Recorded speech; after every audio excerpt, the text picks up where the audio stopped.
Yo, it is Artistry A&D, and welcome back to another video. In this video, you're just gonna see basically me just making a character. I got inspired by this character from Instagram. Yeah, it was a pixel art person, and it was drawing something that looked pretty cool. So I wanted to make my own version of that. So this is gonna be the breakdown video. You know what I mean? Yeah, but this is more so of an insight video. So I'm going to be talking about art and how you can like either improve or just like, just have fun with it. But before I get into that, I'm just going to explain something real quick. In this drawing, as you can see right now, the characters, like I'm trying to like put like, I guess as much detail as possible. I'm going for like an undead knight, but it's more so like there's a crown. Not a crown. It's a halo. So it can either go by fallen angel or a fallen undead soldier angel thing. I'm not exactly sure, but yeah, back to the insights. So all right, let's say you're doing art, right, and you need to you want to improve, but you're trying to improve based on like the things that you're seeing around you, like the other artists in your field and stuff like that. If you have the mentality to take what someone else is doing and get motivation from it rather than discouragement, then I'll say go for it.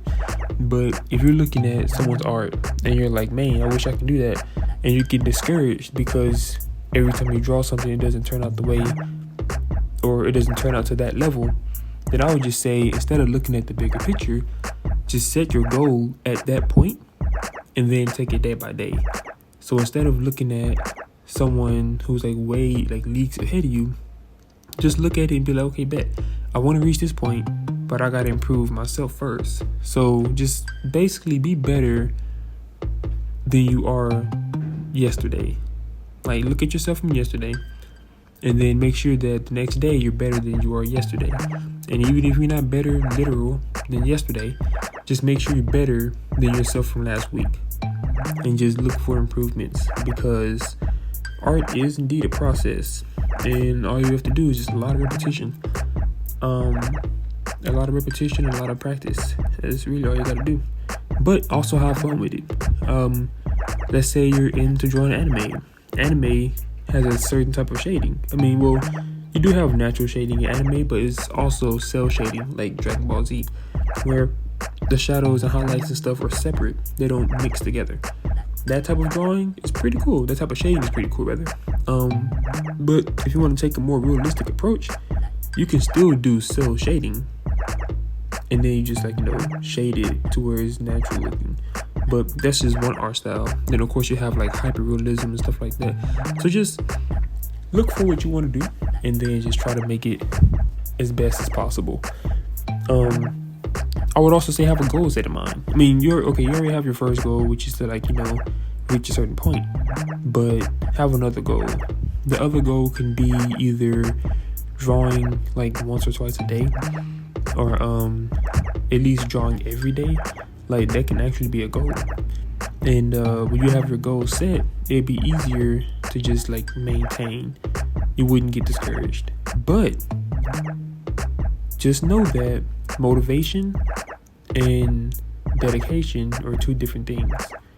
You can be motivated to do something, but that's very temporary. But when you have the discipline and dedication to do something, then you would do it whether you want to or not. And that's where it really counts in terms of improving. So I guess it just depends on how strong you want to improve. There are a lot of artists that they just draw for fun, and that's perfectly fine. You can draw for fun. You can draw as a hobby. There's nothing wrong with that. Just make sure that just make sure you're having fun. Now, for the ones who want to take it into a career format, and they don't want to go to college for it, like you just want to do it on your own, then YouTube tutorials. You got all these other options that you can use to better improve yourself. However, when you go those routes, that requires a lot more dedication. because at that point you're going to be teaching yourself in a sense. Let's say you're watching a video, right, and it's going over the basics. Obviously that's kind of boring. Like, who wants to sit here and draw circles and squares and stuff like that? But those circles and squares can really help you in the long run on maintaining a piece and making that piece very good. So it's basically just like working on structure. That can really help you. Then you have other videos talking about composition and talking about like lighting and shading and stuff like that. Those are also important too. Now, depending on what art style you're going for, you can either do you can have very minimalistic lights and shadows. Like, for example, cartoons, where it's like for kids per se, right? A cartoon for kids wouldn't have dramatic lighting or dramatic shading. It would just be, it wouldn't be like dynamic. It would just be simple, right? Sometimes you can even use flat colors. You can just draw a character and then just color it in with one tone, and it's perfectly fine.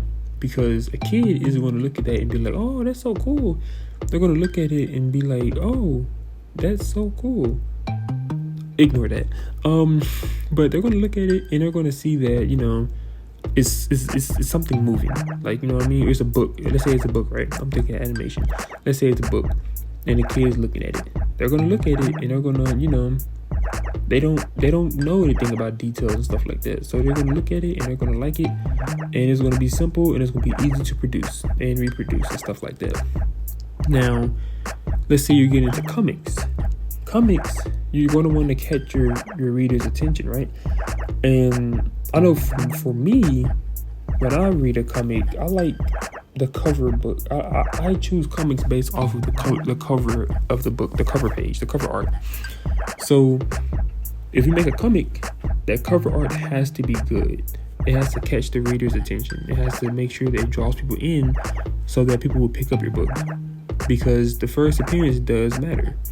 In some cases, and some not. But most cases, I think it does. That's just my opinion. I didn't actually look up anything on that. But just based on my personal experience. I'm about to sidetrack a little bit.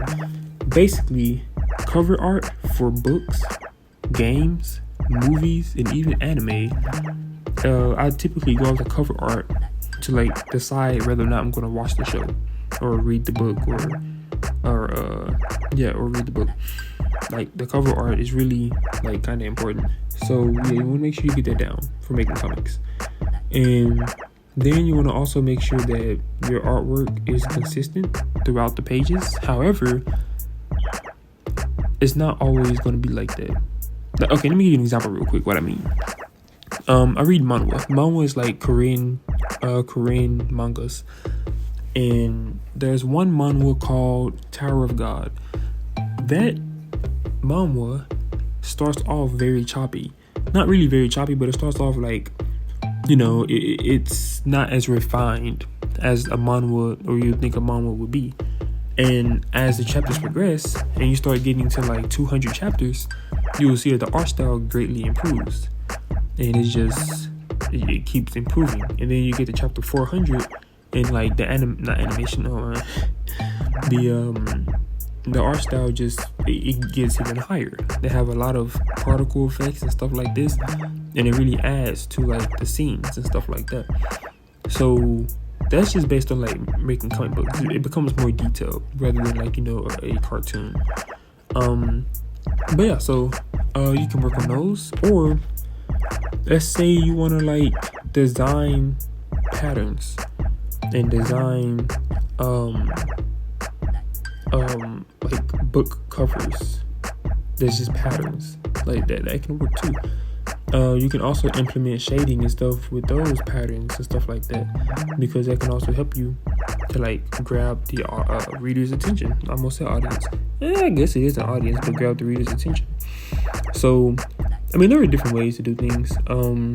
But yeah, so back to videos. So you can look at YouTube videos. Of course, I already said structure. I already said lights and shadows and composition. Next would be, I would say, perspective. Yeah. Perspective is very important.